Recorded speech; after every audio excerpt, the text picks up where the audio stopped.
Mengapa orang seringkali putar haluan ketika berhadapan dengan berbagai macam masalah di dalam hidupnya?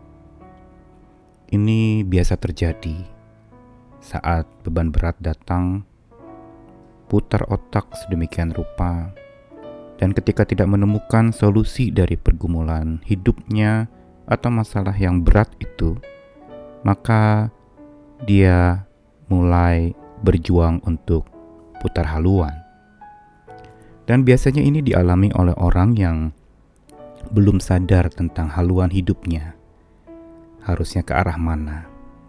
Saat belum sadar dan belum pasti mau kemana arah tujuan hidup yang akan dituju itu, saat itulah seseorang akan mudah goyah. Apalagi ketika masalah parah datang menggodanya untuk membuat dia bisa menyerah kalah. Pada saat tidak ada pegangan, saat tidak ada yang dapat ia andalkan di dalam hidup. Namun hidup iman kita dalam percaya kepada Tuhan sesungguhnya berkaitan dengan kesadaran kita tentang haluan yang harusnya hanya kepada Tuhan semata. Karena dialah yang matanya selalu tertuju kepada kita, agar mata kita tertuju pula kepadanya. Saya Nikolas Kurniawan menemani di dalam Sabda Tuhan hari ini yang akan menyapa lagi dari Mazmur pasal 25 ayat 12 sampai 15. Siapakah orang yang takut akan Tuhan? Kepadanya Tuhan menunjukkan jalan yang harus dipilihnya.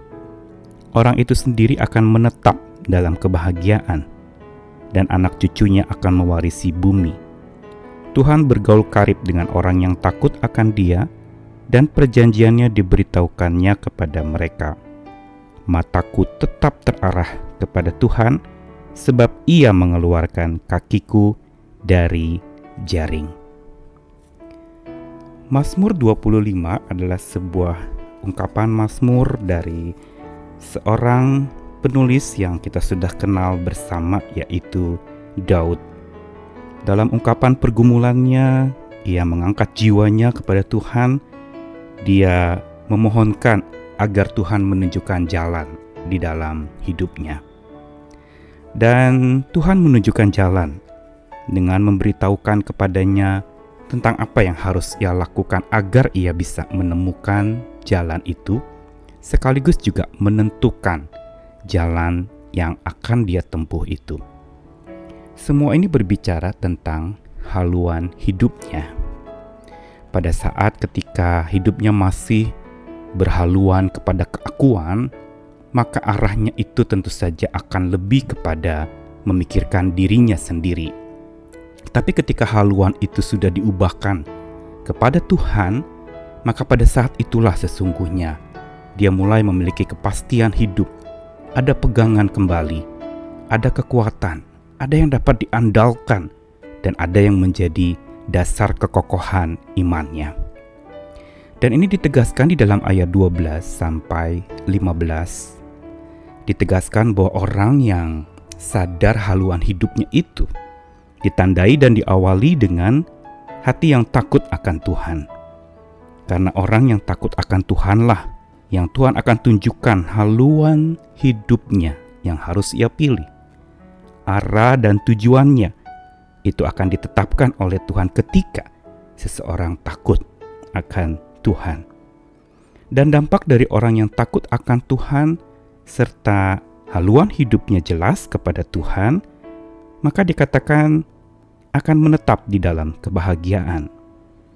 Ini memberitahu kepada kita satu janji pasti. Saat haluan hidup kita tetap kepada Tuhan, maka kebahagiaan di dalam Tuhan dan oleh Tuhan itu juga akan menetap di dalam hidupnya. Bahkan dikatakan bukan dia tetapi keturunannya, anak cucunya akan mewarisi bumi. Ada upah yang Tuhan berikan kepada orang yang hidup selalu menyembah dan terarah kepada Allah. Dan setelah itu, untuk supaya kita sadar haluan hidup kita, diperlukan bukan saja takut akan Tuhan, tapi juga bergaul karib Karena Tuhan bergaul karib dengan orang yang takut akan Dia, serta kita juga bergaul karib dengan Tuhan. Ada hubungan timbal balik. Ada pergaulan karib yang bukan saja dari satu arah, tapi dua arah. Kita kepada Tuhan dan Tuhan kepada kita. Dalam kekaripan itulah Tuhan akan makin menunjukkan akan perjanjiannya, akan rahasia-rahasianya, akan apa yang Dia ingin ungkapkan sebagai satu misteri yang Dia bukakan agar seseorang itu makin sadar haluan hidupnya kemana dan kepada siapa. Sebuah kapal yang berjalan, yang sadar akan haluannya jelas kepada satu tujuan, maka dia tidak akan mudah putar haluan. Dan pemazmur Daud ini kembali lagi menyatakan sebuah pengakuan imannya bahwa matanya tetap terarah kepada Tuhan, sebab Ia mengeluarkan kakiku dari jaring.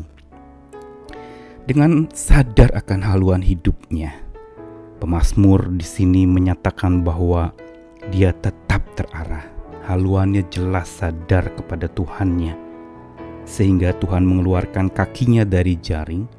Dan ketika dia dilepaskan dari jaring itu, makin dia sadar bahwa haluan hidup yang dipilihnya itu sungguh adalah haluan hidup yang tak terkalahkan. Hari-hari ini ketika kita berhadapan dengan persimpangan-persimpangan di tengah-tengah pergumulan hidup dan dilematis yang kita hadapi, godaan untuk putar otak dan putar haluan sering datang menyerang pula. Saat itulah sebenarnya sadar haluan kita kemana akan menjadi tanda dan kekuatan.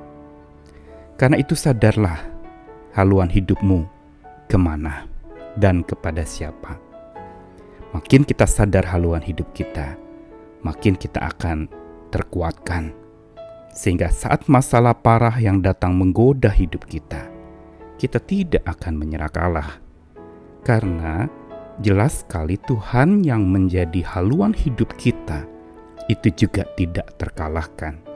Bersama Dia kita dapat menang mengatasi segala perkara, dan bersama Dia kita akan mengarungi lautan pergumulan hidup yang berat itu, yang kadangkala ada ombak badai yang melanda dan menakutkan, akan dijalani dengan kekuatan Tuhan, dan kita bisa menang mengatasinya. Karena ada pemandu hidup kita yang utama tinggal bersama di hati kita. Itu yang harusnya menjadi haluan hidup kita. Mari kita sadar haluan hidup kita kepada Tuhan yang tak terkalahkan, sehingga kita tidak mudah putar haluan saat masalah parah menggoda kita untuk menyerah kalah. Bersama Dia kita menang, bersama Dia kita tenang di lautan luas yang menggelora. Kasih-Nya selalu melingkupi dan menolong hidup kita. Arahkanlah matamu tertuju hanya kepada Tuhan. Amin.